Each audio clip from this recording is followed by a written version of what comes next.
So Moses Ituma dispatches of Dillian Whyte in the first round. Now, am I really shocked about this result? No. I'm not too shocked that this happened. But I must say, you know, Moses Ituma, he did what he had to do.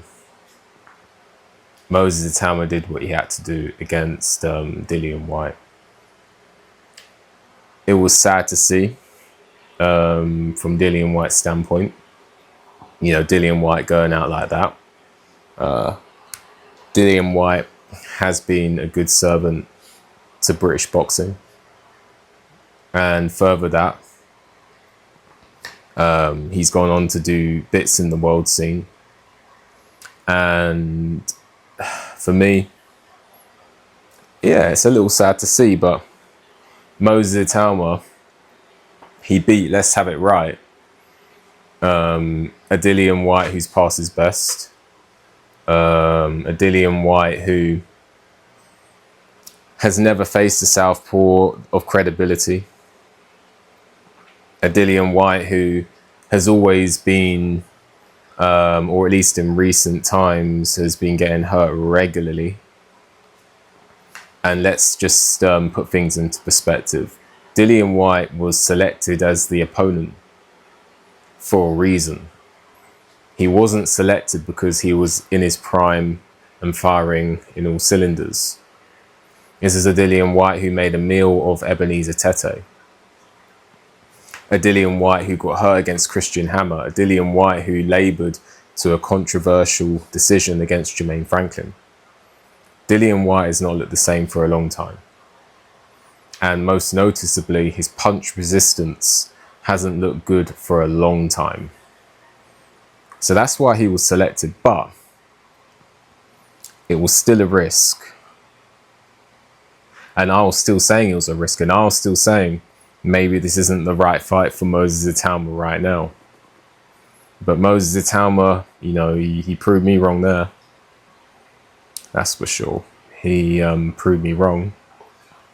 And he dispatched of Dillian Whyte in a round.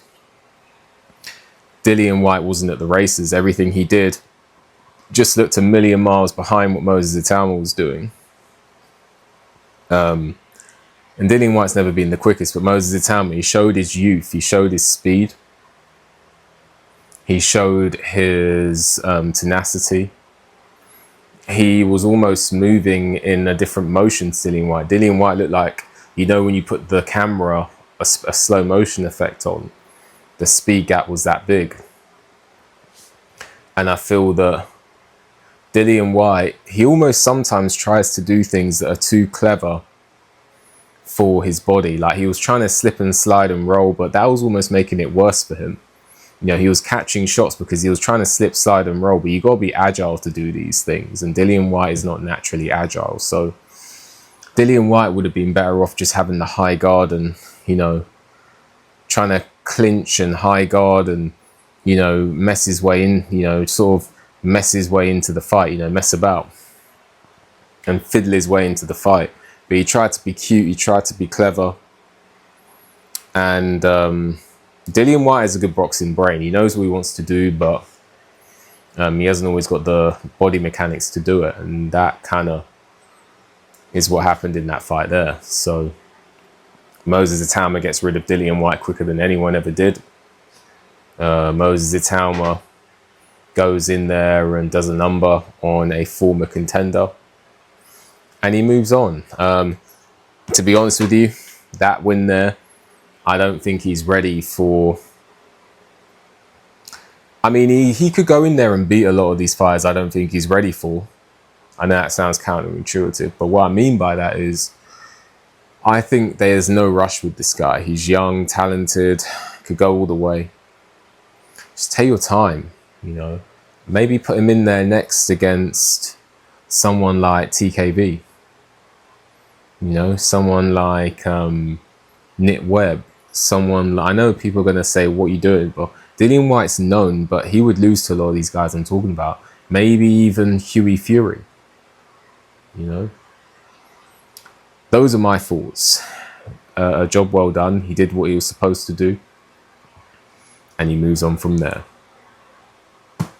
Anyway, let me know what you think about what I spoke about here. Like the video, subscribe to the channel, leave a comment, hit the notification bell so you get a notification when I make a new video. If you appreciate my work and want to leave a donation, there's a link for that in the description. With that, enjoy the rest of your day, and I'll see you on the next one. For exclusive content, subscribe to me on Patreon. For just $3 per month, you'll gain access to exclusive content for a wide range of topics, such as travel, human psychology, sports, and more. There's no contract, and you can cancel at any time.